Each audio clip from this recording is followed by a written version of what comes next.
Somos Even Podcast.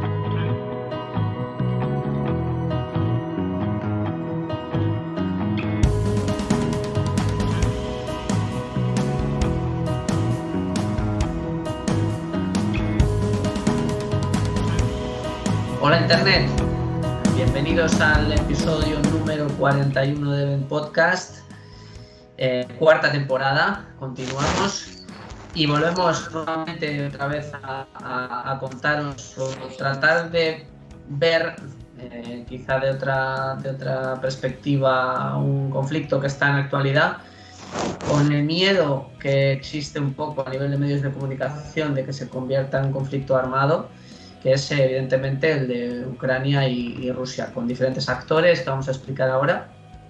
Y bueno, para eso tenemos a nuestros contertulios habituales y nos vamos de momento hacia Carabanchel Alto. Javier Solar, ¿cómo te sientes? ¿Qué tal? Papá Racha León, muy bien, gracias. Aquí de fin de semana de Rodríguez estoy en casa, así que bueno, pues aprovechando para hacer un programa con vosotros. Excelente, excelente. Nos vamos ahora mismo, cruzamos bueno, yo siempre digo lo mismo, cruzamos la 8, no. Cuando Javi estaba en Galdacao, cruzamos la 8 y nos íbamos a Donosti. Pero ahora ya nos vamos desde Carabanchel hasta Donostia, San Sebastián. David Ortiz, ¿cómo te sientes? ¿Qué tal? Pues chavales, pues nada, yo estoy hoy en las sombras, pues estoy aquí poco presentable. Estoy un poquito fastidiado de la espalda, como sabéis, y no estoy para salir ahí en cámara. Entonces, bueno, detalle que estoy en Pamplona, no estoy en Donostia, y he venido de visita a Pamplona, forzando un poquito la máquina, pero bueno. Y nada, pues con ganas de comentar, de que nos ilustren estos genios que tenemos ahí de política, o de geopolítica internacional. Y nada, otro día más para aprender. Ya decía yo, algo notaba yo que no estabas en Donosti, porque si no nos hubieras puesto igual la imagen de un poco de la concha, ¿no? Como nos tienes habituado un poquito, con la cámara apuntando hacia la playa. Entonces, bueno, y ahora cogemos el avión y nos vamos hasta LA, Los Ángeles, California. Teodor Nikolov, Ted, ¿cómo te sientes? ¿Qué tal? Hola, buenos días, tardes en España. Me siento muy bien hoy, muy ilusionado por este fin de la Super Bowl mañana, que a pesar de que mi equipo, bueno, no se ha clasificado para la Super Bowl, sí que se juega en casa, ¿vale? O sea, uno de los equipos que juegan son Los Ángeles Rams, y además se juega aquí el partido. Por lo tanto, mañana con mucha ilusión, ¿no? Ya se siente un poco el ambiente festivo, que como comentábamos antes en el preprograma, es una lástima que... Bueno, no es una lástima, es una cuestión cultural que aquí no existe ese ambiente tan festivo, ¿no? Que se vive en los grandes partidos de fútbol en Europa y en Sudamérica, ¿no? O sea, aquí realmente hasta que empiece el partido mañana está un poco todo normal.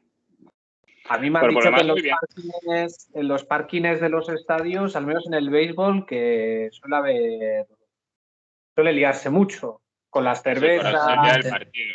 Es el tailgating de antes del partido, de un par de horas o tres. Que bueno, luego hay gente que se queda en el parking, ¿eh? y no va al campo. Pero en el caso de la Super Bowl creo que prima el partido en sí, ¿no? Y bueno, también es un motivo para juntarse con amigos y pasárselo bien. Y las actuaciones musicales también, o sea, es un evento Fíjate increíble. que ni he mirado quién ¿Quién toca. juega? ¿Quién toca? El año pasado fue Shakira. No, quién juega sé quién juega. No sé quién toca. A ver Sí. si pone. Está Cristina Aguilera, nunca falla, Jennifer López, J-Lo, no sé. J-Lo. Pero bueno, igual vamos dando también, vamos Oh, buscando un Eminem poco y esa Dr. Dre, información Snoop y Dogg, es verdad, se me había bueno, olvidado, chaval. Wow, unos grandes. sí, mañana cita ineludible. Pero bueno, mientras tanto, vamos a ir un poco, vamos a meter el bisturí un poco en el tema de Ucrania y Rusia. Y bueno, vamos a empezar con un poco con un statement de cada uno y luego ya vamos a ir un poquito en retrospectiva, analizando un poquito desde origen. Así que, Javi, ¿qué opinas? Un poco tus primeras impresiones así amplias del conflicto. Vale, yo creo que no va a haber intervención militar y creo que la solución óptima es que Ucrania sea una especie de buffer zone, que ni para ti ni para mí, y que la OTAN deje de expandirse hacia el este. Bueno, ya no le queda mucho más que Ucrania. Bueno, hay países del Cáucaso, Georgia, Armenia está dentro de la guerra con Rusia y luego Azerbaiyán, pero creo que la OTAN debería dejar de intentar meterse ya hasta la cocina de sus rivales geopolíticos, porque creo que no es sano para el equilibrio mundial. Tengo que desarrollarlo, con esto vale. Ted, ¿qué nos puedes decir? Javi, yo creo que Ucrania ha sido una zona buffer entre el este y el oeste, como lo es Bielorrusia y como lo fue pues Polonia, la República Checa y parte de Alemania durante la propia Guerra Fría. Aunque yo también entretengo una opción adicional, o sea, yo sí creo que la mejor opción para todos y a la que todos debieran aspirar de una forma u otra, independientemente de la estrategia y la forma de llegar a esa conclusión, sería que Ucrania sea un país neutral, ¿vale? Que sería pues como un campo de batalla de espía de estilo Guerra Fría de los años 70-80, pero que no sea políticamente parte de ninguna de las dos facciones, ¿no? Aunque sí entretengo un poco también la opción de que haya una especie de invasión encubierta y los ruskis se queden por lo menos la mitad del país, así pues llegan. Claro que nunca que no va a existir un conflicto y a estas alturas yo pensaba que nunca íbamos a vivir otro conflicto y evidentemente no, creo que no lo vamos a vivir. Pero por lo que parece, pues sí que eso ha sido una jugada de ajedrez impresionante de Vladimir Putin, que posiblemente es el político ahora mismo con más poder quizás a nivel internacional, o que mejor gestiona el poder que puede tener. Y le está haciendo un jaque mate completamente a la Unión Europea y a Estados Unidos, básicamente al bloque de la OTAN o NATO, como decía nuestro amigo anglófono. Y vaya, eso es un poco lo que veo, a partir de lo que han comentado Ted y Javi fuera de micro. Yo he podido seguir algo en Twitter, pero no tengo una opinión formada más allá del respeto hacia Putin, que ahora mismo es el líder más consagrado internacional y es difícil que pierda una partida de este tipo. Sí. Bueno, de mi parte, por ejemplo, también viendo un poquito desde el punto de vista de la posición de la Unión Europea, en el que, claro, Estados Unidos, ya entraríamos en el tema del primer orden mundial, etcétera, está perdiendo su hegemonía.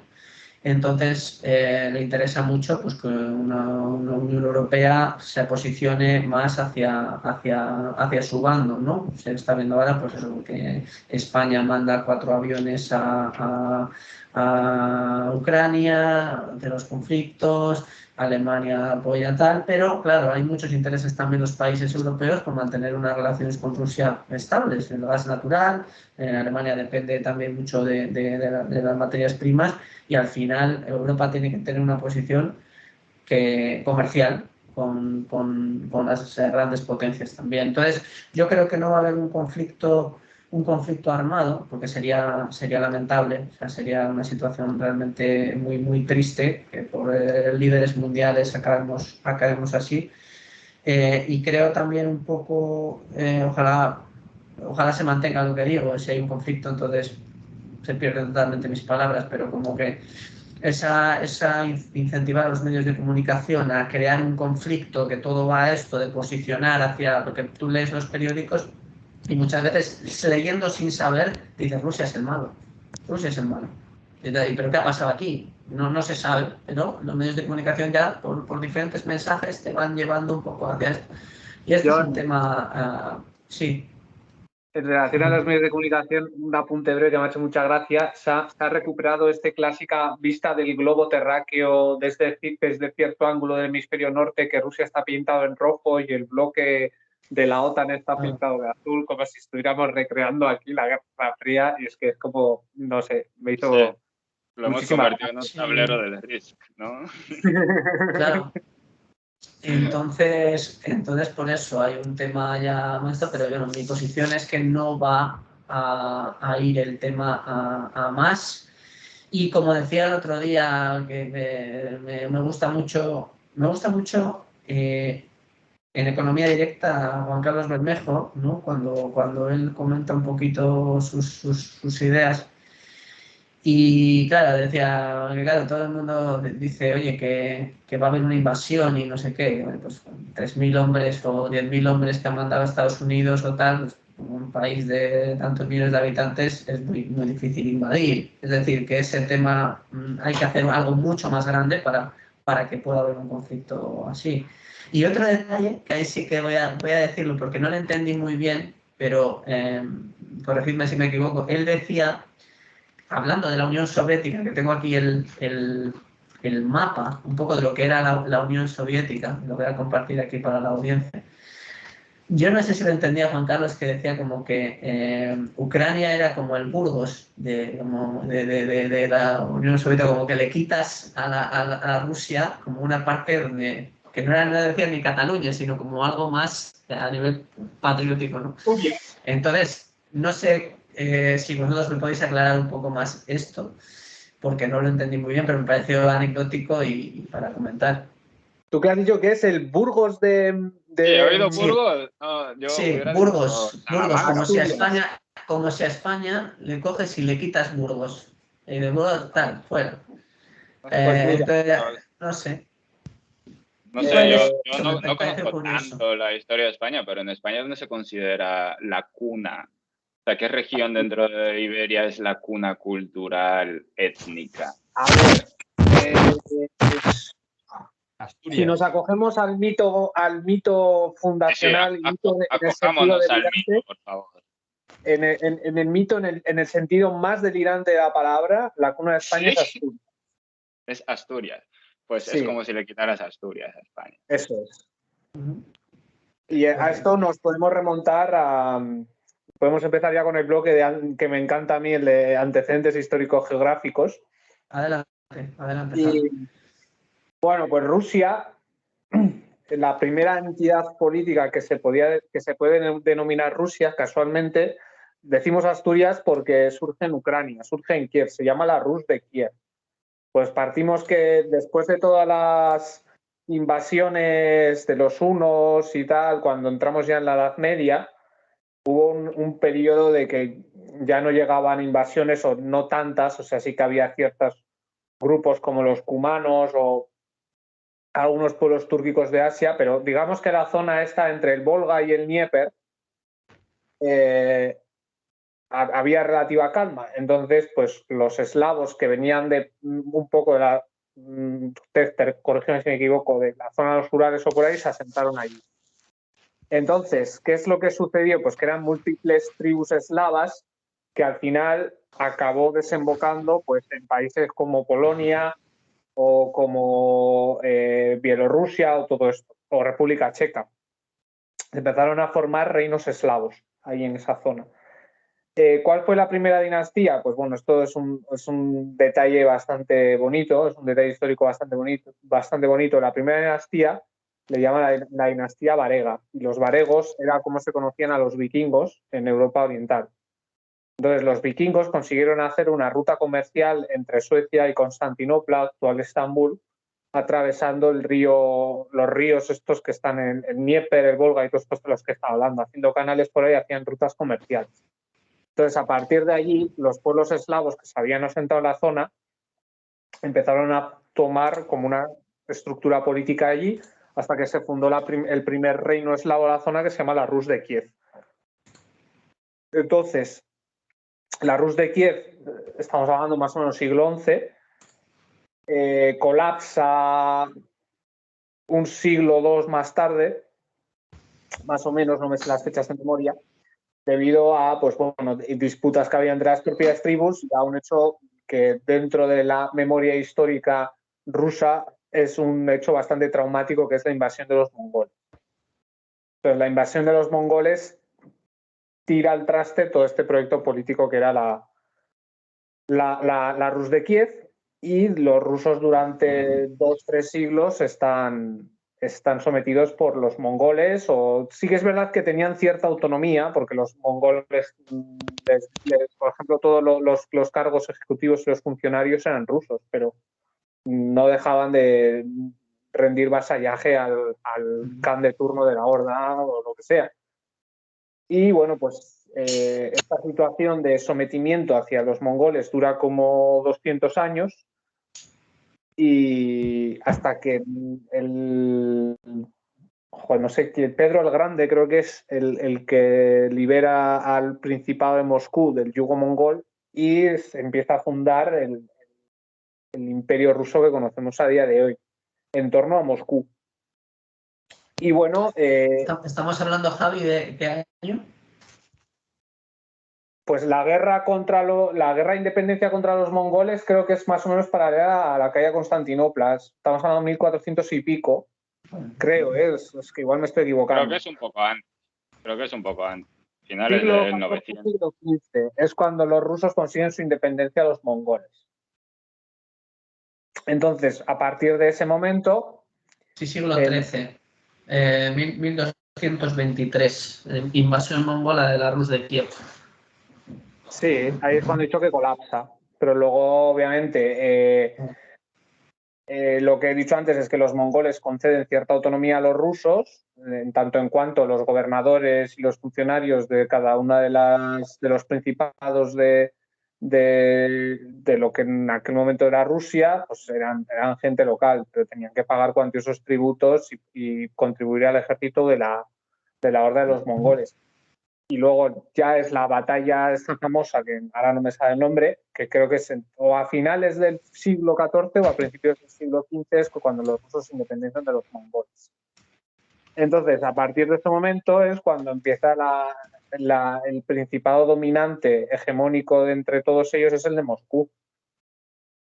Y es a partir de entonces cuando Rusia empieza de estar defendiéndose a atacar directamente. Esto lo explica muy bien Henry Kissinger en este libro que tengo aquí, que se llama El orden mundial, como el proceso en el cual los rusos llegan hasta el Pacífico, y todo eso es un proceso que dura como 4 o 5 siglos. Pero volvamos al tema de Ucrania. Oye, John, ¿puedes volver a poner el mapa ese que tenías Sí. con las zonas del este de Europa, con los corredores de los ruskis? Sí. Donde aparecen los aliados. Vale. Me parece muy interesante. Soy yo, John, con el... Estaba yo compartiendo, John. Estabas tú compartiendo. Pues no lo vemos, David. No, sí, lo veo. Yo no sabía que era David, pero lo veo. Ok, bueno. Pues Ahora Sí, sí, este mapa no, el otro, el de azul y rojo que decía Javi antes. Dios.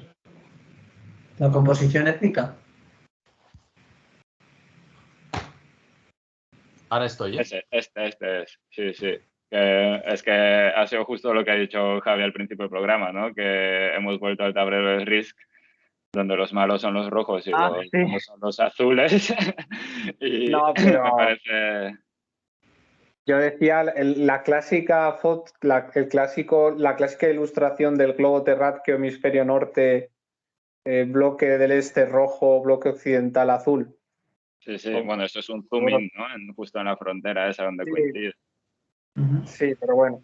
Digamos, ¿dónde queda Ucrania en todo esto? Bueno, Ucrania se desliga de la esfera rusa porque forma parte de la mancomunidad polaco-lituana hasta que este reino colapsa. Y bueno, ahora me quiero enrollar un poco con este tema, porque podemos ir al siglo XX. En el siglo XX tenemos 2 guerras mundiales. Durante la Primera Guerra Mundial, Alemania entra hasta la cocina. Bueno, en las dos entra, pero en una sale peor que en otra. Pero bueno. En la Primera Guerra Mundial, Alemania entra hasta a las actuales fronteras que vemos de Bielorrusia y Ucrania, y la Unión Soviética, bueno, está la Revolución Rusa, luego está la Revolución Bolchevique, que ganan los comunistas y se retiran de la guerra. Entonces firman un tratado de paz vergonzoso para los soviéticos, que se llama el de Brest-Litovsk, según el cual Alemania se queda con los territorios conquistados, que yo creo que más o menos coincide con la franja que vemos desde Estonia hasta Ucrania, ahí, todo eso. Es lo que se lleva en la Primera Guerra Mundial. ¿Qué es lo que sucede? Que 3 meses después Alemania es derrotada en la Primera Guerra Mundial, entonces se tiene que olvidar un poco de su proyecto imperialista en el este. Entonces, con la famosa promulgación de los 14 puntos de Wilson, famoso, el derecho a autodeterminación de los pueblos, se empiezan a crear países en toda Europa donde haya un idioma común o una religión común o una cultura común. Entonces, se crean los países de Estonia, Letonia, Lituania, Bielorrusia y Ucrania. Lo que pasa es que estos dos últimos no van a durar mucho porque después de la Revolución Rusa a los bolcheviques no les hace ni puñetera gracia que les hayan quitado tanto terreno y contraatacan. O sea, llegan a un punto en que se detienen en Polonia, pero de alguna manera reconquistan lo que es Bielorrusia y Ucrania. Y lo integrarán dentro de la Unión Soviética como repúblicas socialistas dentro de la URSS. O sea, con cierta autonomía y tal. Es verdad que a día de hoy Rusia sigue teniendo un régimen territorial bastante curioso, me parece fascinante, pero bueno, o sea, tienen su propia autonomía. La Segunda Guerra Mundial no me voy a meter mucho en esto porque todos sabemos mucho cómo acaba. Y uno de los puntos polémicos es que Nikita Khrushchev, creo que fue Khrushchev el que en los años 50 cedió Crimea a la República Socialista de Ucrania como una especie de regalo de la URSS. No sé, como les vamos a dar a estos este caso de terreno. Como decían en Economía Directa, como si le das Teruel a Valencia, algo así. Entonces, este es uno de los puntos polémicos que hay, porque Crimea, en este momento y a día de hoy, la población rusa supera el 90%. Entonces, es como si tú mueves a unos de una provincia a otra. Entonces, bueno, la Unión Soviética colapsa en el año 1991. Ucrania durante un periodo de meses se convierte en la tercera potencia nuclear del mundo porque es el tercer lugar donde más cabezas nucleares hay. No dura demasiado por interés tanto de la Unión Soviética o de Rusia como de Estados Unidos. Bueno, todo eso es la anécdota graciosa de esto. Y bueno, se crea un estado con el colapso de la Unión Soviética, donde antes había repúblicas socialistas, como era Ucrania, también lo era Kazajstán y todo esto. Los gerifaltes soviéticos de turno que tenían puestos en la gobernación de cada una de estas regiones, pues empiezan a tener delirios nacionalistas y empiezan a desmembrar todas estas porciones de terreno de lo que era la Unión Soviética. Ojo que el propio Yeltsin también, que Yeltsin declaró la independencia de Rusia, de la Unión Soviética, mismamente. Pero antes de volver aquí, se me ha olvidado mencionar un punto muy claro dentro de esto que explica por qué estamos así a día de hoy. Durante los años 80 hubo la tan polémica administración de Ronald Reagan en los Estados Unidos, que fue el que de alguna manera pisó el acelerador y los soviéticos pues no le pudieron seguir el ritmo. Entonces, justo antes de que estuviera a punto de caer la Unión Soviética, pues el último presidente fue Mikhail Gorbachev. Y sí que hubo muchísimas conversaciones. Lo que pasa es que no hay nada sobre el papel, pero sí que llegó a haber acuerdos verbales en los que Gorbachev se comprometía a desmantelar todo a cambio de que la OTAN no se fuera hacia el este. ¿Eso cómo sabes? ¿Estabas ahí? Yo no lo sé, pero es lo que he escuchado, que sí que hubo una especie de compromiso verbal por parte de Ronald Reagan diciendo: tú, Mikhail, no te preocupes, que yo aquí ya tú tírame esto abajo que ya yo ya te...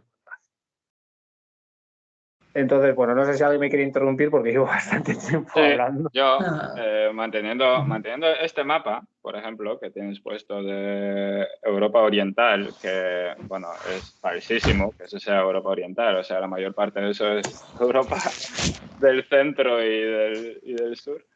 Pero, bueno, hay una cosa de vital importancia aquí que creo que es preciso entender para entender los intereses de todos los actores, que es lo que Rusia considera su única forma de defensa. No es el Lebensraum. El Lebensraum es lo que querían los alemanes, ¿no? Querían territorio para desarrollar su país, su industria, que viva la gente, que haya agricultura, etcétera. Pensemos también en hace 150 años, ¿no?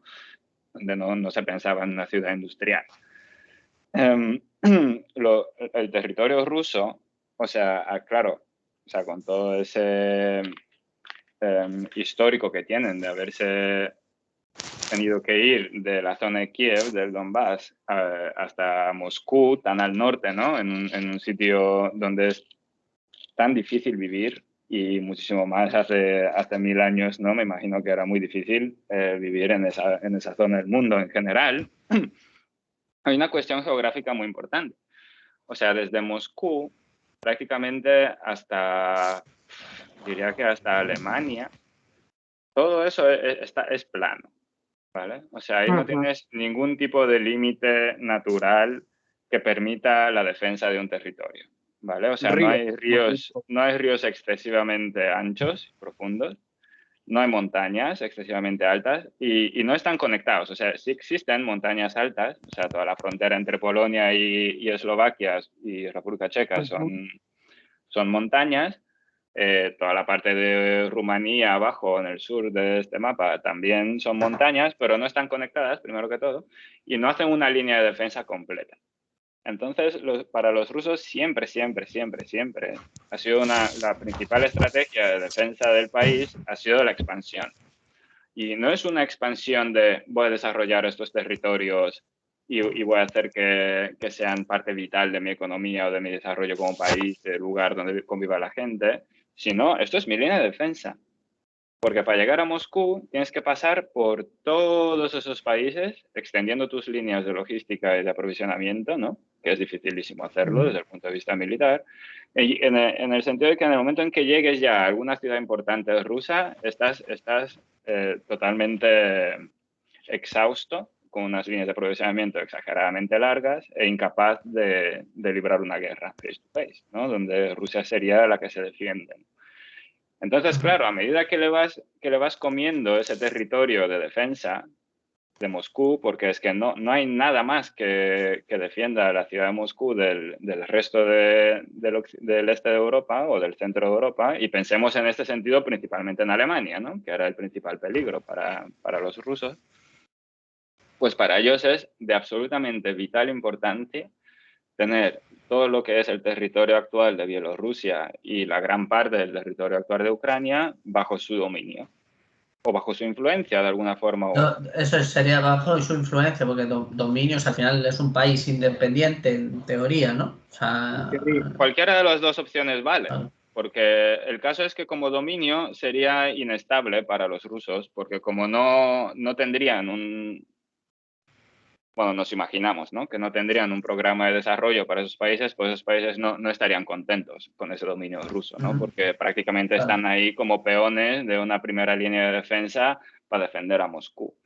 El caso es que el territorio es tan fácil de operar en él que necesitan muchísimo de él. O sea, hay miles de kilómetros. Mira lo que hay entre Moscú y la frontera de Polonia, es lo mismo que hay entre esa misma frontera de Polonia y Francia. Es como si Francia se defendiera de Rusia conquistando toda Alemania y Polonia, ¿vale? Para defenderse de Rusia, porque necesitan tanto territorio, ¿no? Tanta retaguardia tras retaguardia tras retaguardia, hasta llegar a París, ¿no? A defender a París. Entonces, yo creo que eso es lo que informa principalmente el interés ruso por Ucrania. La historia esa de que los pueblos rusos se originaron en la zona de Kiev y que luego fueron expulsados, ¿no? Y se tuvieron que ir hasta Moscú. Es muy romántico todo eso, ¿no? Siendo la cuna cultural de Rusia, pero creo que no es la razón principal por la que Rusia hoy en día quiere tener esos territorios bajo su dominio, ¿no? Creo que es una cuestión más estratégica y creo que es muy fácil entender el conflicto y qué quiere cada uno si se piensa desde ese prisma, ¿no? De para qué sirven esos territorios. Lo emplea como propaganda en Por Rusia. supuesto, por supuesto. Sí, sí, sí, de la misma forma que lo es Kosovo para Serbia, ¿no? O sea, Kosovo es la cuna de la cultura y de la etnia y de, bueno, pues de una buena parte de lo que Serbia se considera como país. Y bueno, como es un país bueno, pequeño y sin mucho poder, pues eso se le extirpó sin mucho aquel, además la OTAN, ¿no? O sea, la OTAN fue para allí en el 95, bombardeó, bueno, en el 99, perdón, bombardeó Belgrado y le extirpó esa parte, ¿no? Del país. Pero eso a los rusos no le puedes hacer, ¿no?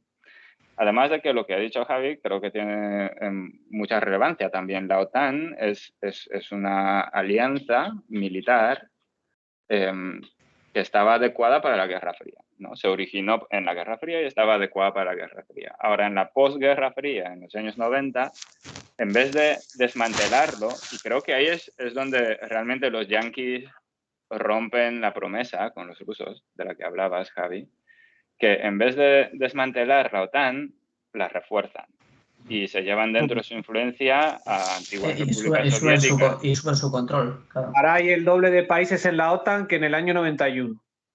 Vale, que Pero son países de también, mierda, rollo Croacia, Bulgaria, con perdón, pero rollo Perdón. Eslovaquia y vale. así, pero no le digo para países pequeños. Bueno, yo a lo que iba es que yo creo que es especialmente... Nos acaba de hacer un unfollow en Instagram Luka Modric. Sí. Creo que es especialmente beligerante introducir a Estonia, Lituania y Letonia en la OTAN, ¿no? O sea, lo de Polonia, República Checa, Eslovaquia, Hungría, esos países siempre han estado de una forma u otra influenciados por Alemania, ¿no? Y por Austria, por el Imperio Austrohúngaro. Pero creo que la línea roja un poco eran esas tres repúblicas bálticas que no son rusas, no son étnicamente rusos, ni históricamente están muy alineados con los rusos ni nada, pero era otro territorio neutro que se podía haber utilizado de buffer, ¿no? Y eso, y lo has convertido en un territorio de conflicto, porque además los rusos pues tienen un pequeño islote ahí donde está Kaliningrado, ¿no? Que está fuera de su territorio contiguo, pero que es una posición estratégica dentro de Europa que tienen, ¿no? Que es importante. Entonces, bueno, yo también quiero subrayar otra vez cuando empezó John el programa diciendo que aquí nadie es santo, ¿eh? O que aquí los que más van a perder son los ucranianos, los que menos tienen algo que decir son los ucranianos y los que menos van a tomar decisiones aquí son los ucranianos. O sea, su territorio es un terreno de juego ahora mismo en el que ellos no participan prácticamente, ¿no? Están ahí a ver qué pasa, ¿no? Es decir, que son unos parias actores de la historia. que no van a ser actores, o sea, no tienen ni voz ni voto prácticamente en este tema. O sea, no, ellos son secundarios, no terciarios. Ellos son los que en los sitcoms americanos están en el bar sentados en las otras mesas mientras los principales hablan. Pues esos son los ucranianos. Están en su bar sentados en la mesa mirando como un ruso y un americano negociando. Son los camareros, tú.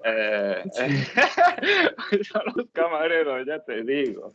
Entonces, culturalmente, que es un poco la duda que te quería arrojar antes, yo sé, bueno, el poco conocimiento que tengo del tema a través del ex Friedman que os comentaba antes. Su padre es de origen ucraniano, ellos viajaron de Kiev, se trasladaron a Moscú en su día y de Moscú a Estados Unidos. Entonces, claro, ellos cuando hablan de Kiev o hablan de Moscú no hacen una gran diferencia entre estar en una localidad o la otra. Sí que hace una diferencia en relación a al antisemitismo que podían vivir en Ucrania, que era mayor que el que existía en Rusia. Pero a nivel cultural, ¿de qué estamos hablando cuando hablamos de Ucrania? O sea, ¿estamos hablando de una provincia rusa o tienen características exclusivas de Ucrania, o estamos hablando realmente de esas Asturias que decíamos antes? ¿Qué es Ucrania? Yo creo que estamos hablando de Portugal. ¿Qué va? Ni de Portugal, o sea, estamos hablando de Galicia. O sea, es un país que lleva tanto tiempo en la órbita rusa, en general, en la órbita, llámalo como quieras, rusa, soviética, del este de Europa, eslava, lo que quieras, ¿no? Que indudablemente tiene una cercanía cultural muchísimo mayor en lo étnico, en lo folclórico, por lo menos, con los rusos que con el occidente de Europa. Ahora bien, vivimos en una sociedad mundial donde el occidente ha impuesto, en general, su cultura moderna, ¿no? Pues por diversos motivos, ¿no? Entonces, evidentemente, pues la gente joven, pero no solamente en Ucrania, sino también en Rusia, ¿no? Si vas a Moscú o a Stalin, o sea, no sé, iba a decir Stalingrado, en San Petersburgo, pues la gente joven es occidental, ¿no? O sea, tiene una forma de pensar occidental, se viste de una forma occidental, o sea, pero es que tampoco hay una división muy grande entre el occidente y el este en ese sentido. Pero a lo que iba, cuando hablas con la gente y el idioma que utilizas y la forma de ver el mundo y de razonar y de sacar conclusiones, etcétera, yo creo que es indudablemente una cultura muy parecida a la de los rusos. O sea, creo que el periodo de adaptación de una persona de Kiev en Moscú es muchísimo más baja, es muy más corto ese periodo que de un español, ¿no? O de un alemán o de cualquier persona del occidente. O sea, es que no tienen casi barreras culturales, son muy pocas. Ahora bien, ¿por qué es Galicia? Pues porque, claro, el ucraniano no es 100% ruso. O sea, es un idioma que se parece al ruso, ¿vale? Lo pueden leer, lo pueden pronunciar, etcétera, y probablemente lo pueden entender también en gran medida, pero no es el mismo idioma, ¿no? O sea, hay una división lingüística. Y luego, por otro lado, pues también los intereses del propio país son distintos, ¿no? Porque Ucrania aquí juega... O sea, si Ucrania fuera fuerte, Ucrania sería la bisagra en la relación entre el occidente y el este, ¿no? Ucrania podría jugar con los dos bandos negociando a su favor siempre, ¿vale? Porque es el que está en el medio y el que decide. Pero como no tiene ningún tipo de poder y ningún tipo de fuerza, en realidad se toma el provecho, ¿no? De ellos. Y luego también hay que decir, el territorio de Ucrania es gigantesco. Y según cómo lo quieras ver y qué vuelta le quieras dar y el ángulo en el que quieras ver, pues siempre vas a poder encontrar muchas excepciones a todo lo que he dicho ahora, ¿no? O sea, toda la parte del noroeste del país, la parte que es limítrofe con Polonia y con Eslovaquia también, ahí esa gente pues tiene otra cultura local, ¿no? O sea, esa gente, como decía Javi, tiene una influencia polaco-lituana mucho mayor que el resto del país de Ucrania, ¿no? Que eso también se podrá ver probablemente en la religión, en las costumbres del día a día, de lo que se hace un domingo en la mañana, pues cosas así, ¿no? Y afinidad política. Hay una minoría rumana bastante importante y húngara también. Porque hay un... Sí, bueno, pero eso es algo habitual en todos los territorios del este de Europa. Digo, o sea, todos se solapan un poco. El país lo atraviesa, el córner inferior izquierdo lo atraviesa los Cárpatos y al otro lado de los Cárpatos son húngaros y rumanos. ¿Ves aquí que hace frontera con Hungría y Rumanía? Sí, por supuesto. Entonces creo que... Estamos hablando, bueno, estamos hablando de un las país... franjas, ¿no? Estamos hablando de las franjas, que no es lo principal de lo que se trata en la cuestión ucraniana de hoy en día, ¿no? Sí. No se trata de esos territorios. No son ellos los que promueven, pero sin duda son los que más occidentalizados están. O sea, pero estamos hablando de un país que 33 años de edad tiene el país, ¿eh? Desde la independencia del 91, ¿no? Bueno, tiene algo más, ¿eh? O sea, no, tampoco seamos tan... Sí, fue independiente antes de lo que he explicado antes, entre la Primera Guerra Mundial y un año o dos, que luego fue la Guerra Civil Rusa y todo esto sí que fue independiente. Es una cosa, me gustaría añadir a lo que me dijo Javi antes, que me pareció súper interesante, lo de Ronald Reagan apretando el acelerador y dejando a los ruskis en los retrovisores, pues que, claro, al caer la Unión Soviética y no desmantelar la OTAN, sino que los líderes en ese momento, que era principalmente la administración de Clinton, decidieran que Estados Unidos no solamente no va a desmantelar la OTAN, sino que va a hacer un double down, ¿no? Doblar la apuesta. Decir que eso causó dentro del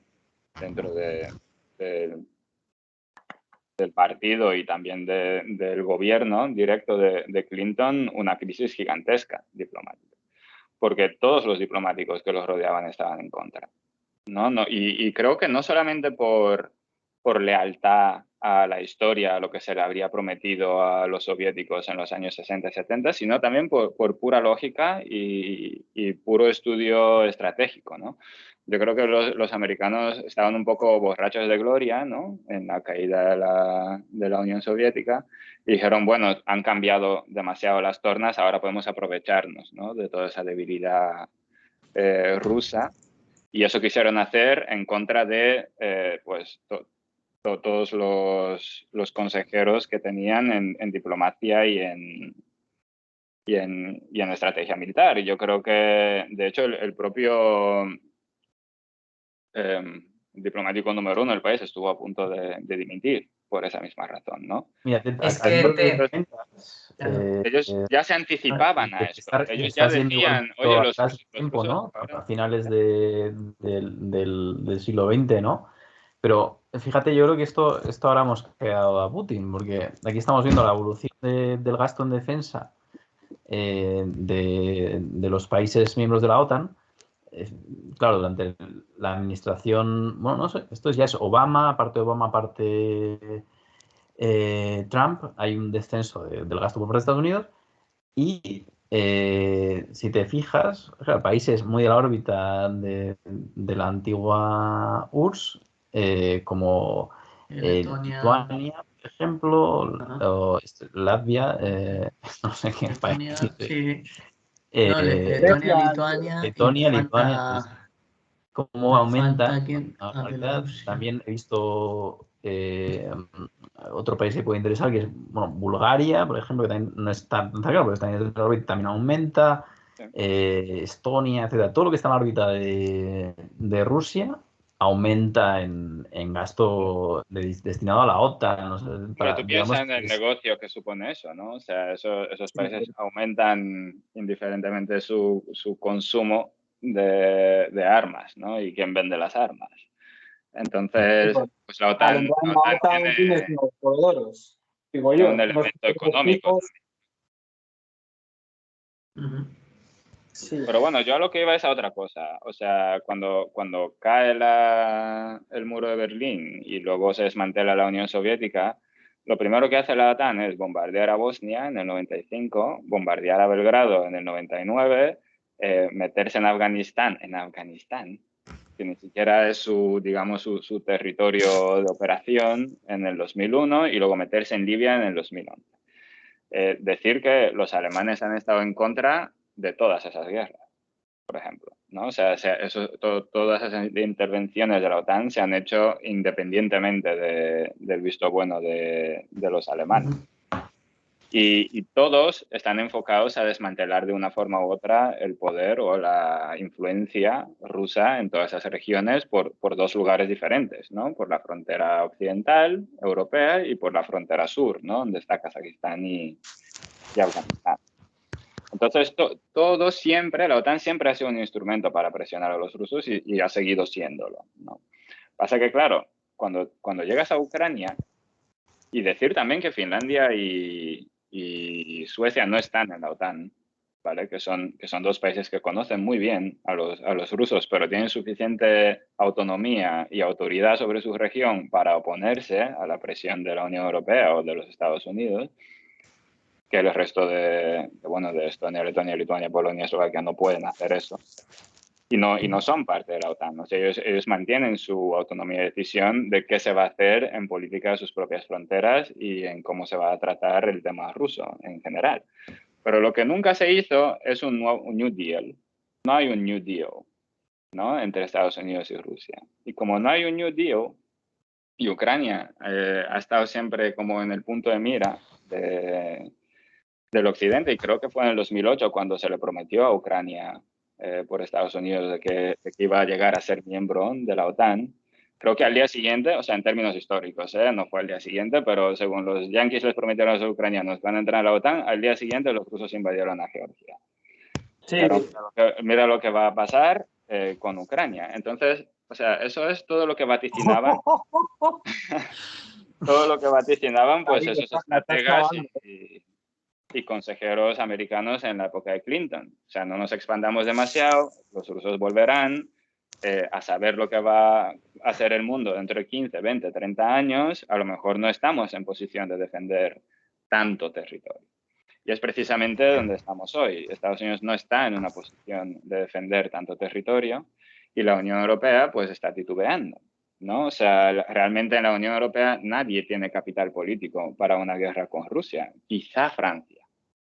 Pero ni los alemanes, por muchísimas razones, ni los ucranianos, los ingleses no pintan nada, los americanos están súper extendidos por todo el resto del mundo, están también con los chinos en el otro lado, o sea que ha cambiado muchísimo el tablero en general, ¿no? Entonces, por eso creo que lo mejor para todos, tanto para los americanos para no entrar en un berenjenal aquí, que no lo tienen bien pensado, ni para los rusos, porque al final una guerra es una guerra, o sea, a nadie le gusta, ¿no? O sea, es la última opción, pero los rusos pueden conseguir lo que quieren sin una guerra, sería hacer un instrumento neutral de Ucrania, ¿no?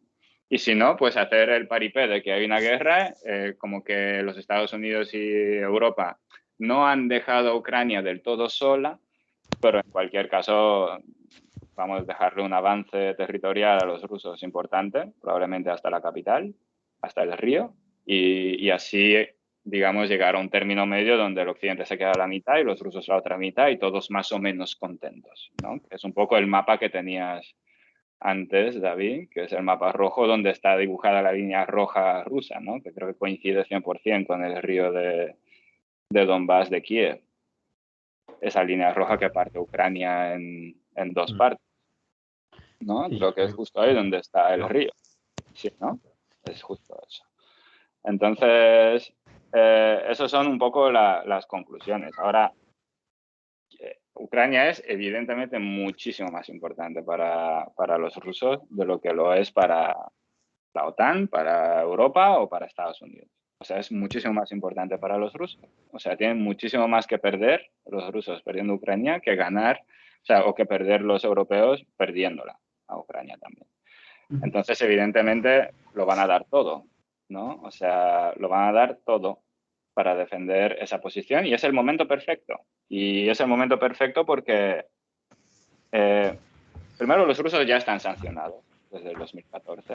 O sea, tienen un montón de cuentas y activos congelados. Hay un montón de empresas, especialmente las gasísticas grandes rusas, que están un poco desconectadas de los mercados financieros internacionales.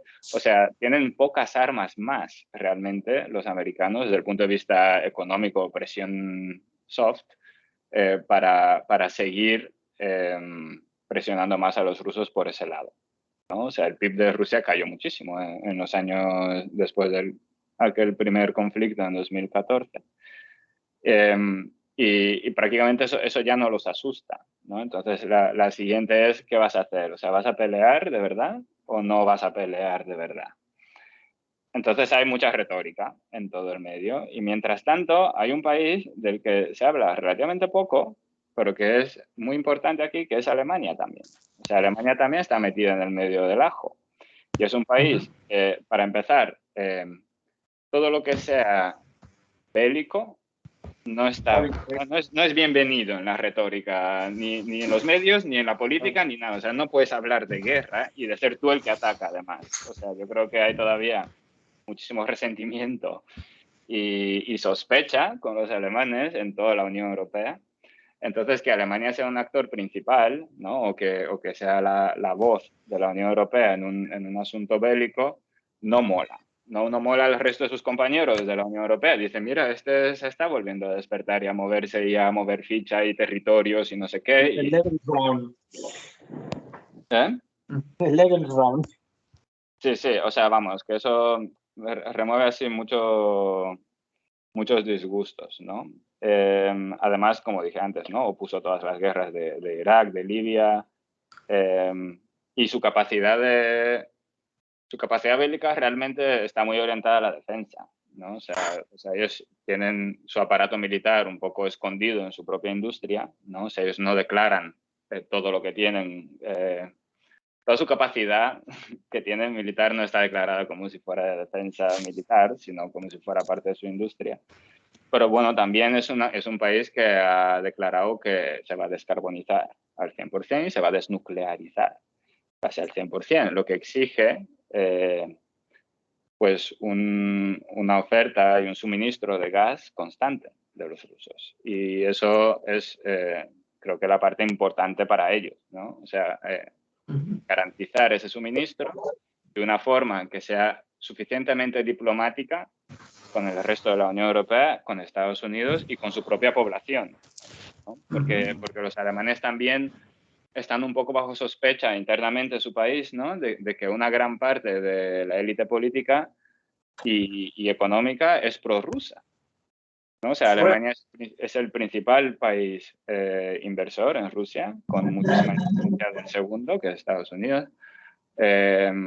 Y bueno, y tiene una balanza comercial positiva con los rusos también, que creo que son como 500 millones o así de euros al año de diferencia, ¿vale? Positiva.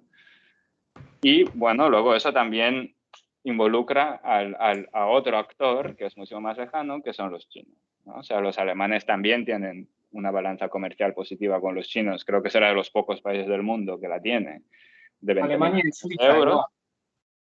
De 20.000 millones de euros. O sea, le venden 20.000 millones de euros más a los chinos de lo que les compran. O sea, están en un equilibrio perfecto económico en ese sentido, ¿no? Con una máquina exportadora a tope y donde ellos no quieren molestar a dos de sus principales clientes y además Rusia no solo como cliente, sino como país donde va la inversión extranjera directa alemana. O sea, no vas a joder al país donde has invertido el dinero y estás esperando un retorno, ¿no? Y de hecho a los alemanes les perjudica cualquier intervención en Rusia. A los alemanes les conviene económicamente que Rusia crezca y que esas inversiones den fruto. Entonces, tanto con los chinos como con los rusos, los alemanes no se quieren meter en un pulso face to face, ¿no? Y los chinos que ganan, pues, yo creo que una cosa que a Javi se le olvidó decir antes del libro de Kissinger es cómo los americanos astutamente utilizaron China, ¿no? Una especie de triangulación. El mismo utilizaron China durante el régimen de Reagan, bueno, durante el periodo de Reagan, régimen, para desestabilizar a los rusos más todavía, y cómo los chinos hoy utilizan a Rusia en triangulación para desestabilizar a Estados Unidos, porque a los chinos les da igual Ucrania, pero tienen otro pulso en el Pacífico con los yanquis, y esto es una ocasión perfecta para mostrar su apoyo a los rusos, desestabilizar a los yanquis en Europa, hacer que ganen enemigos, porque los americanos nos iban a proteger y luego a la hora de la verdad, cuando están las armas y están los puños, se marchan, ¿no? Entonces, no es un país, por tanto, de confianza, ¿vale? No os va a proteger cuando ya se llegue a las hostias de verdad y, por lo tanto, el eje ruso-chino empieza a tener sentido para toda una gran región del mundo, muchísimo más que Estados Unidos, ¿no? Entonces, los chinos tienen todo lo de ganar aquí, porque, vuelvo a decir, Estados Unidos está demasiado extendido en dos frentes que no puede mantener a la vez. Que eso también recuerda a la Alemania de la Segunda Guerra Mundial, en dos frentes que no puede mantener a la vez. O sea, es muy interesante, yo creo, y un poco triste si realmente llegamos a la sala. Aquí me gustaría añadir un par de cosas, porque el tema ese de Ucrania no es reciente. O sea, llevamos oyendo hablar de Ucrania desde el año 2013, ¿no? Que pasó lo del tema del Euromaidán, la guerra civil que lleva desde entonces en el Donbass. ¿Y qué ha pasado para que ahora se haya pisado el acelerador? Pues por un lado, la administración Biden está haciendo esfuerzos exteriores y diplomáticos para conseguir una adhesión de Ucrania en la OTAN a la mayor brevedad posible. Y no olvidemos que aquí el objetivo es poner unos pepazos para que lleguen a Moscú en 5 minutos. Es poner unos misiles ahí. Es que eso es toda la conclusión que se saca de esto. Pero bueno, no me voy a ir por ahí. Y por otro lado está el tema de Afganistán, que yo creo que ha mostrado a Estados Unidos debilitada.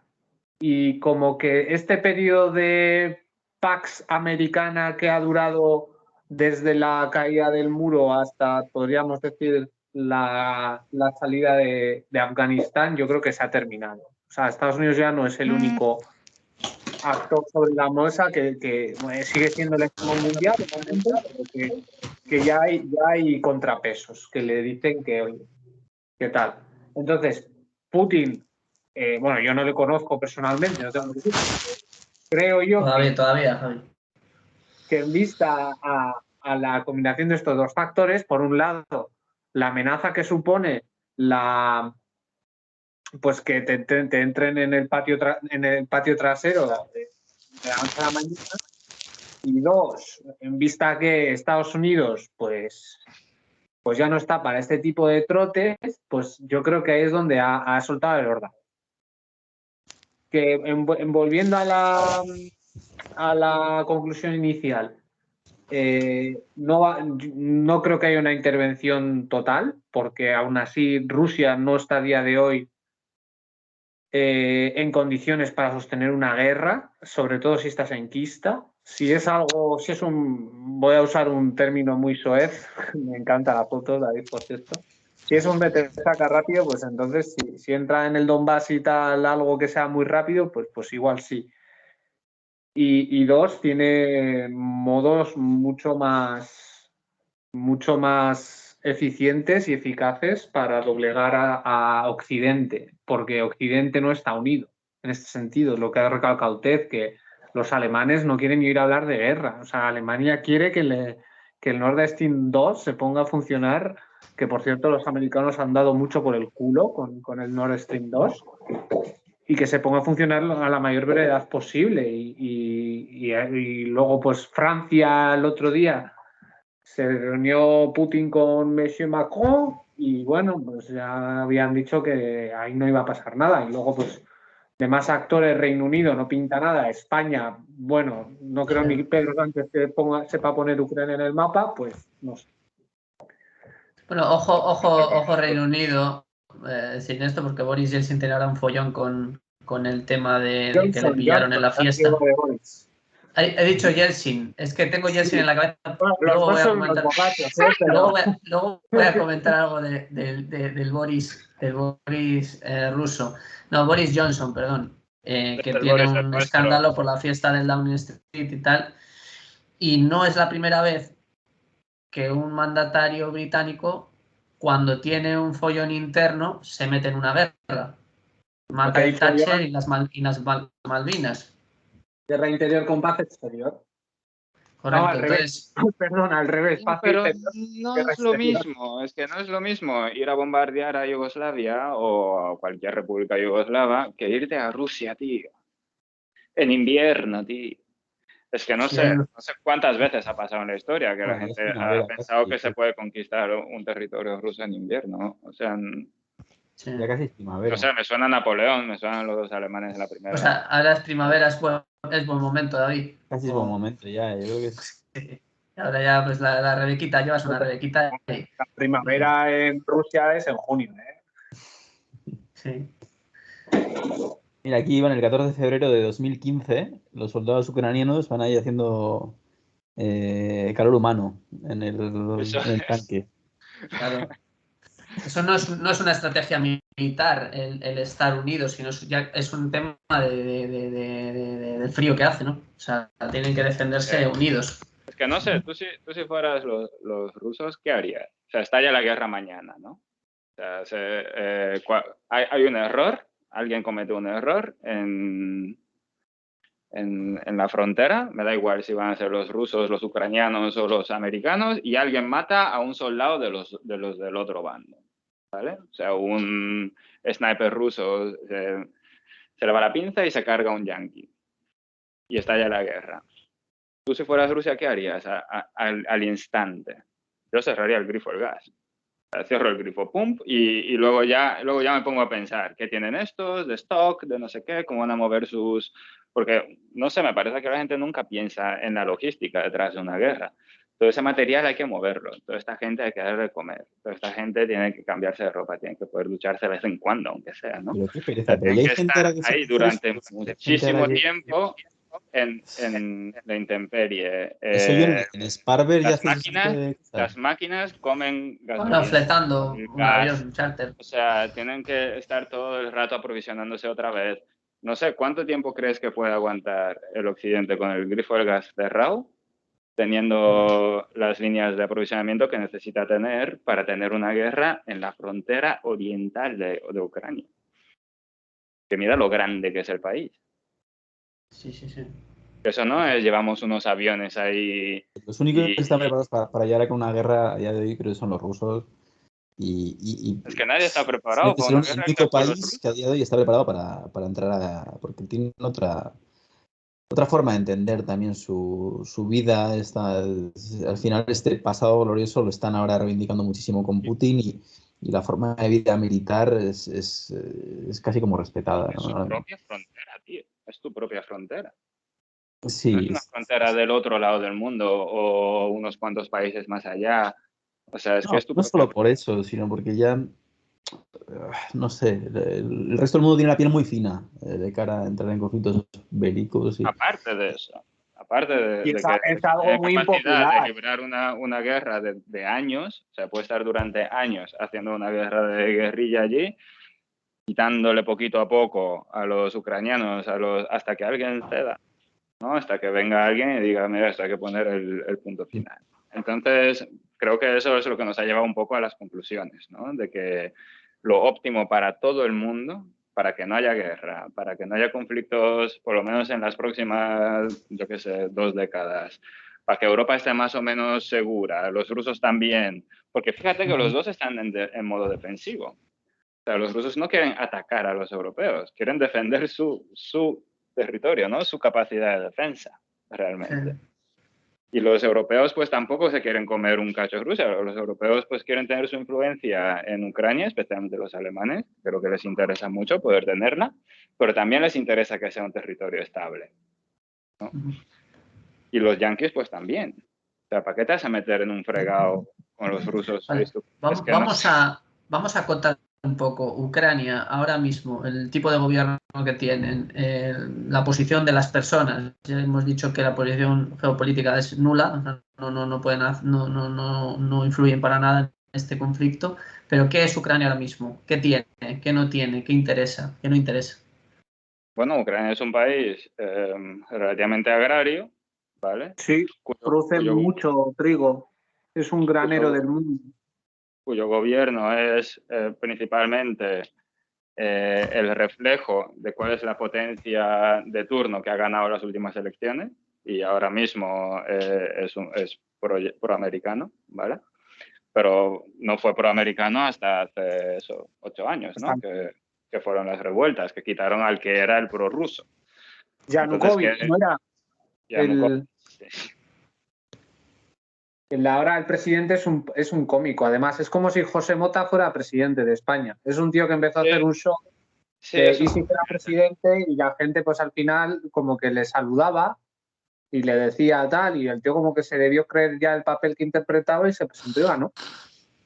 Es un poco así, pero es cierto que es una persona carismática, ¿no? Yo creo que a todo el mundo los ucranianos les gusta, ¿no?, su presidente, independientemente de si están de acuerdo con su política o no. O sea, es una persona, digamos, afable, ¿no?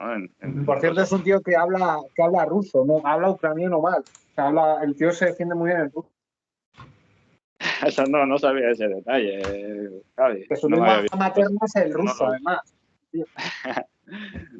Entonces, bueno, a los ucranianos los ucranianos tienen una labor muy difícil, que es defender un territorio enorme, absolutamente enorme, o sea, es el país más grande de Europa, salvando Rusia, que no pueden defender porque el mismo problema que tienen los rusos con la indefensibilidad del territorio la tienen los ucranianos, o sea, no lo pueden defender de los rusos, realmente. Ellos no pueden no tienen barricadas físicas, ¿no?, que separe Ucrania de Rusia. Además tiene Bielorrusia en el norte. O sea, son carne de cañón, realmente, para los rusos. Cuando sí tiene fronteras con Polonia, Rumanía y el resto de sus territorios limítrofes, ¿no? Creo que Eslovaquia también tiene frontera con Ucrania, pequeña. Y luego también está presionada por el sur, porque Moldavia, de la que se habla poco, es un territorio escindido de Rumanía que está bajo el control ruso y que hay bases militares rusas y bastante presencia rusa en general, ¿no? Está rodeada de los rusos, luego tiene al occidente, quiere ser occidental, quiere mejorar su economía y eso no lo van a hacer con los rusos. Lo van a poder hacer solo con el occidente, pero luego tiene una dependencia a la vez de suministro, especialmente de energía, de Rusia, ¿no? Entonces es que lo tiene dificilísimo mantener su territorio tal y como lo tiene hoy en día. Es que no tiene nada que hacer, no tiene ningún tipo de capacidad de pulso y además no tiene nada que ofrecer al occidente salvo su posición geoestratégica. No le puede ofrecer nada al occidente. Que ganó frente a el líder, el que ahora entiendo líder de la oposición, el que perdió las elecciones contra el actual presidente ucraniano, Vladimir Zelensky, pues digamos, Poroshenko, que fue el que lanzó la promesa ambiciosa que dice aquí, comenzar los trámites para unirse a la OTAN y formalizar la solicitud de adhesión a la Unión Europea en 2024. Esto es lo que perdió en las elecciones. O sea, el que está ahora en el poder, digamos, que iba en contra de esta adhesión a la OTAN o no era tan, digamos, tan partidario ni mucho menos europeo. Que tú si fueras un estratega ucraniano y te ponen estas restricciones, ¿no? Te dicen, mira, tienes un territorio enorme que no puedes defender. Tienes una economía hecha mierda que no puedes desarrollar. Y estás rodeado por los rusos y del otro lado tienes a los alemanes y a los americanos que tampoco tienen muchas ganas de desarrollarte económicamente. Te quieren mantener ahí como presión a los rusos y punto pelota.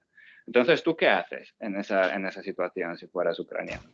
Yo empujaría por la diplomacia. Diría, bueno, a mí realmente me convendría ser Suiza o Austria, ¿no?, que son dos países neutros, ¿no? Me pongo aquí en el medio, hago que estos dos lleguen o ayudo, de alguna forma intento influenciar que haya algún tipo de acuerdo en el que yo me establezca como un país neutro y a partir de ahí empiezo a intentar configurar una situación, un entorno en el que yo pueda rascar algo dentro de esas negociaciones de estabilidad del territorio, ¿no?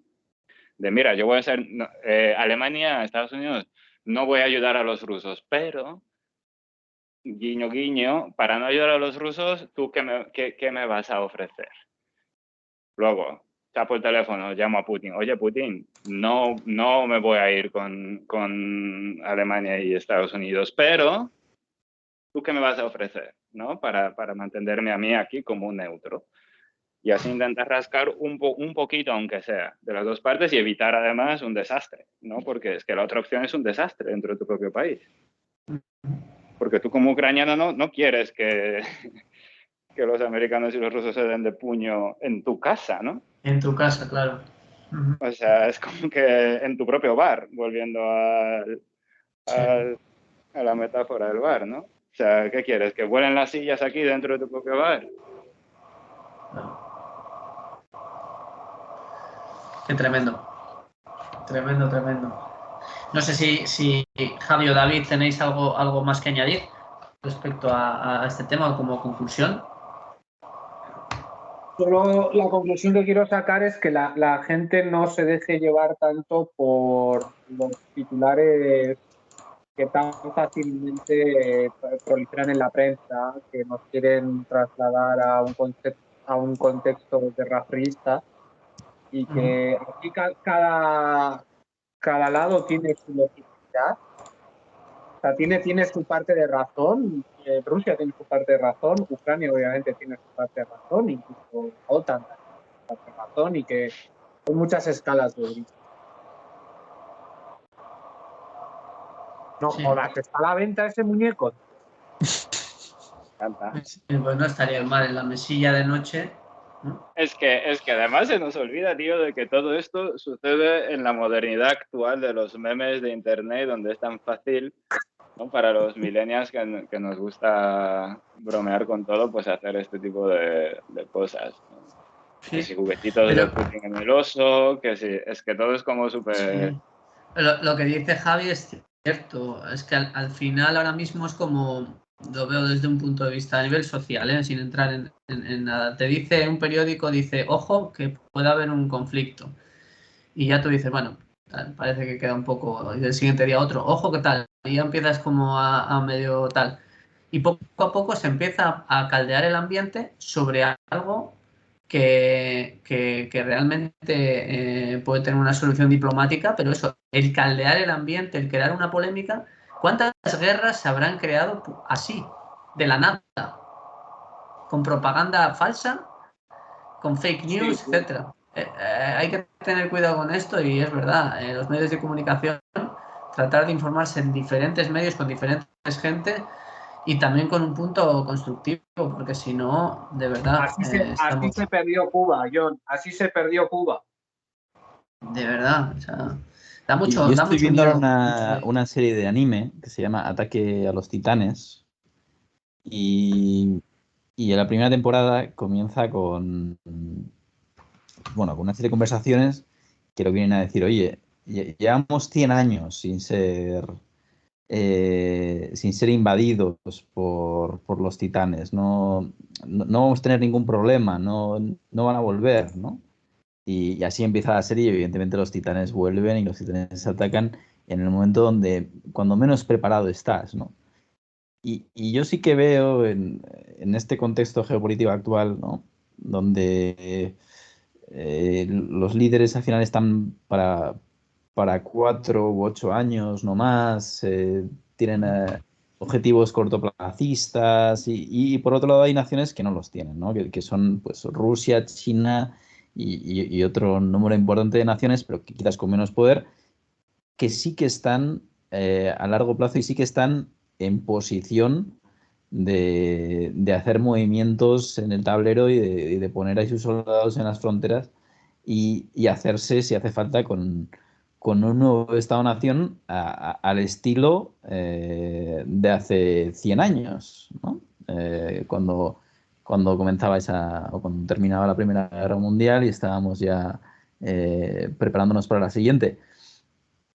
Europa está completamente con la espada envainada y no sabe ya ni si se puede desenvainar eso. Y Estados Unidos está en un momento de transición en el que no sabe muy bien por dónde le da el aire y no sabe ni qué está bien y qué está mal, porque los demócratas en su día sí que eran intervencionistas, pero ahora parece que no está bien que lo sean. El que parecía que iba a ser más peligroso, que era Trump, resultó Porque no entró en ningún quería ser amigo de conflicto. Rusia. O sea, y todo está patas arriba y los únicos que tienen un poco las ideas claras parece son China y Rusia. Y es posible que nos comamos una buena. Y este igual sea el comienzo de una reconfiguración de geopolítica. Además está detrás del trasfondo del gas, etcétera, ¿no? Pues bueno, puede ser que venga ahora esto, que quizás no nos afecta, no nos van a llamar a filas, pero posiblemente nos empobrezca, ¿no? O busquen empobrecer a los países que han sido dominantes el último siglo, y ese será su objetivo principal. Bueno, a mí el caso de España me parece muy interesante, siempre me lo ha parecido, ¿eh? Para los que escuchan y no lo saben, yo no soy español, de hecho soy búlgaro. Porque siempre me ha parecido muy interesante que al no haber participado en la Primera Guerra Mundial y en la Segunda Guerra Mundial, de una forma, alguien dirá, sí, pero enviamos a la Legión. Ok, no. O sea, realmente no participaste en esa gran guerra que de una forma u otra configuró el día a día de una gran parte de la población europea en los siguientes 50 años. Entonces, al no haber sido parte de todo eso, o sea, la Guerra Fría en España, o sea, nadie habla de esa época como de la Guerra Fría, ¿no? En España en esa época se habla del franquismo. Ni siquiera o sea, la imagen siempre o sea, el objetivo, el prisma siempre es hacia adentro, ¿no? No hacia lo que sucede en el resto del mundo. ¿Vosotros cómo veis eso? Es que en el este, o sea, yo puedo testificar, España e Italia se ven como país, y eso que Italia sí participó, en la Segunda Guerra Mundial, se ven como países que están desconectados de la realidad del día a día del tablero geoestratégico mundial, ¿no? Es como si a la gente no le importa, no es una parte importante del discurso político. Y bueno, se ven involucrados en esos conflictos de una forma u otra por los aliados que tienen, ¿no? Que son Francia, Alemania, Inglaterra, principalmente Estados Unidos. Pero vosotros, ¿cómo lo veis eso? O sea, yo qué sé, en vuestra conversación en casa, en las comidas familiares, en lo que habéis vivido de niños también, que yo no viví en España de niño. Aquí la geopolítica, etcétera, o sea, la geopolítica es localista, ¿no? O sea, se habla de la geopolítica para nosotros es los catalanes y los vascos. Eso es como casi la geopolítica, yo creo, en España. Y no se entra a lo que tiene el ruso casi en su día a día. Yo me acuerdo de conversaciones con rusos cuando estuve conviviendo con ellos en Bali una temporadita y es que tenían en su conversación del día a día estaba la situación geopolítica mundial. Eso ni por el forro. O sea, para nosotros la geopolítica es Cataluña y País Vasco. O sea, Quiero decir, porque eso te... Tenemos la suerte o la desgracia de tener los Pirineos arriba. Y ya está. Lo que pasa al otro lado de los Pirineos a mí me suda bastante los cojones, con perdón. Ok. No, pues... Bueno, he perdido un poco el hilo de lo que iba a decir. Sí, pues que, claro, estar metido en el ajo durante tanto tiempo, de una forma u otra te educa, ¿no? sobre el contrario. O sea, los rusos nunca han sido ignorantes, ni durante la época de la Unión Soviética, de cómo es la vida en Alemania, en Francia, en Inglaterra y en Estados Unidos. No son ignorantes de lo que es la cultura americana, de lo que quieren. Te hablo de los americanos que viven aquí, no de la élite que se presenta en los medios de comunicación, sino del día a día de un americano normal, ¿no? De clase media. Y viceversa, o sea, yo creo que un americano está relativamente bien informado, o sea, en su imaginario, de cómo es la vida rusa y el día a día ruso. O sea, tiene, evidentemente, influenciado por la propaganda de una forma u otra, pero está al tanto, ¿no? De que hay vida en Rusia y hay población en Rusia, son como yo, curran y quieren tener una vida normal, ¿no? O sea, no son todos militares en Rusia y no son todos militares en Estados Unidos, por más que sean dos países pues muy bélicos. Entonces, no sé, siempre me ha parecido que España está un poco desconectada de eso, ¿no? y que está un poco mal equipada la población para opinar, ¿no? En un conflicto de este tipo. Sí, porque no es... O sea, no te ves identificado realmente. Pero tampoco es comprensible. De ninguna forma. No es comprensible realmente para una persona que está en su día a día y va a trabajar, etcétera, que el tablero geopolítico internacional todavía se siga moviendo. O sea, eso no cabe prácticamente en la cabeza de nadie que está aquí con la idea de decir, bueno, pues ya se establecieron las naciones, oye, esto ya está, ahora vamos a Twitter y ya está, ¿no? Y vamos a hablar de No lo había pensado, pero es verdad. de Rigoberta Porque para Bandini. vosotros ya se acabó, ¿no? La organización territorial se terminó. Ya, Claro, no. eso ya se terminó. O sea, ahora no hay. Pero claro, sí que yo por eso lo que veo que es en este momento de calma, en este momento de tal, es donde van a empezar a. Yo creo que sí se van a empezar a mover fichas. Y claro, cuando yo como vasco, español, me da igual, o como ciudadano aquí de la Unión Europea, veo que Crimea se la ha llevado Rusia, y digo, ay, qué curioso. Pues no estaba seguro de si esto había sucedido. O sea, sé que hubo un follón y ahora lo tiene Parece Rusia. inverosímil, ¿no? Que un territorio ¿Cómo han permitido esto? Es como, ¿cómo han permitido esto? Que se lo lleve Crimea. O sea, lo que es que si alguien se empeña en anexionarse países, al estilo de Alemania en su época, nadie le va a parar los pies. Es como decir, ¿qué opinan los ucranianos? ¿Les parece bien? ¿Se han opuesto? Bueno, pues algo han dicho, pero tampoco tenían mucho que hacer. Bueno, pues nada, pues ahora Ucrania es de Rusia. Pues bueno, yo qué sé, ya les darán autonomía. ¿No? Eso es un poco lo que el patente se va a hacer. Y es que luego viene Bielorrusia y pasa lo mismo. Y digo, oye, pues yo qué sé. Pues es que si lo llevan en nombre, ¿no? Si es Bielorrusia. ¿Qué más da? Bielorrusia y Kazajistán son los otros dos grandes territorios, ¿no? Aparte de Ucrania, que son vitales para la defensa rusa. O sea, son esos tres, no hay más. Sí, sí. Pero bueno, yo invito otra vez, como amante de la geografía, invito a todo el mundo a mirar un mapa mundi con el filtro de terreno, creo que se llama en Google, donde se ven las protuberancias de las montañas, ¿no? Este no es el filtro. No es el filtro. Hay uno que es más evidente. Sí. Y lo importante que es tener fronteras geográficas bien delimitadas. Sí, que eso además los ingleses y los franceses, que en alguna otra ocasión creo que no están ahí los filtros, ¿eh?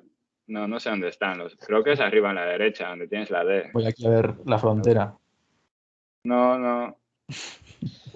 Ah, mira, ahí está mira, sí. como si fuera el Orrio. O sea, Sí. No hay ni río. Coches, qué mal aparcan. Estoy en Rusia. Qué mal Esto es aparcan. Rusia ya. Ya te digo, qué mal aparcan. Aparcan fatal. Mira, una óptica. Hay un canal de YouTube que es Only in Russia, que son rusos conduciendo, tío, y me han hecho unas risas muy buenas. Bueno, y la de Look at this Russian, ¿no? Que es el más popular, yo creo. Creo que el filtro está en la D, David, donde tienes el nombre de usuario. Sí, puede ser. Creo, que está ahí. Ah, no. Pues mala mía. Eso Pues me suele aparecer por aquí, pero antes lo he visto, ¿eh? De ese cambio de satélite. En el móvil te aparece tal cual. Aquí las imágenes. Pero ya tenemos algo de relieve. ¿Cuál estabas antes en las barras del menú, arriba a la izquierda? Sí, debe estar por aquí, si no. Relieve, tráfico y más. Está puesto relieve ya, ¿eh? Es que no te gusta, pero me deja. No tienes más opciones, ¿no? Es capaz, ¿qué pasa? Tienes que hacerte premium. Clic y no me deja hacer nada. No te has hecho premium. Pero bueno, muévete un poco hacia China. O sea, para que se vea todo China. Bueno, es que no se ve muy bien. Pero China tiene el mismo tema que los rusos, ¿eh? O sea, todo lo que es la frontera china del norte, Mongolia, eso es un desierto absolutamente gigante, ¿vale? El Gobi. Luego toda la frontera con Kazajistán, Kirguistán, Turkmenistán, Afganistán, Pakistán, Nepal, etcétera, todo ese círculo son, cordilleras de montañas impenetrables, ¿vale? Y prácticamente el único corredor que tienen es el que tienen en el norte, en la frontera con Rusia. Por ahí puedes entrar a pie. Y la parte un poco, eso es, y un poco la parte del sur donde está Tailandia y Vietnam, pero es que eso también son junglas súper densas. Entonces, los chinos, ¿qué han hecho? O sea, China nunca ha sido tan grande en el este, ¿no? Todo lo que es el territorio del Tíbet y el territorio de los uigures, eso nunca ha sido China históricamente, ¿no? O sea, los chinos siempre han estado mucho más cerca de su costa que en el interior del país, pero han anexado todo ese territorio como defensa. Porque si no, no pueden defender el territorio del centro del país. Un poco como es risk total, ¿eh? O sea, esto es... Entonces, eso es eso es de cajón, ¿no? O sea, eso hay que entenderlo. Y Rusia, pues todo su territorio del sur también está abierto. O sea, si le quitas Kazajistán, o sea, dejas ahí líneas de entrada al resto del país, brutal. Porque Rusia realmente solo tiene una cordillera que va de norte al sur, ¿no? Los Urales, que separan Europa de Asia. Y luego, pues, donde está Georgia y Azerbaiyán, donde también está la cordillera del Cáucaso, ¿no? Sí. Pero vamos, que creo que son dos países que son muy parecidos en la forma en la que se defienden, ¿no? Anexando territorio. Evidentemente, Estados Unidos lo tiene facilísimo, ¿no? Pero es que es lo mismo. Han hecho una expansión hacia el occidente para llegar al Pacífico y tener 2 océanos de líneas de defensa. O sea, es el país mejor protegido del mundo, Estados Unidos. Cuidado con el COVID, ¿eh? Está subiendo ahí en Alemania.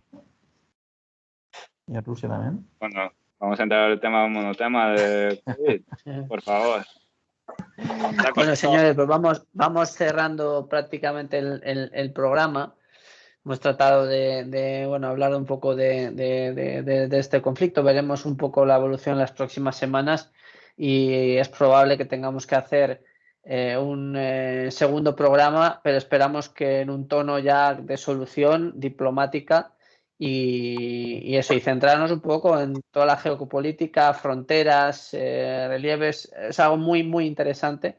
Y lo único que tenía que añadir yo, Ted, del que estabas comentando ahora un poco de cómo desde un punto de vista de España, como si hay interés en temas, en conflictos, en el tema de Ucrania y Rusia.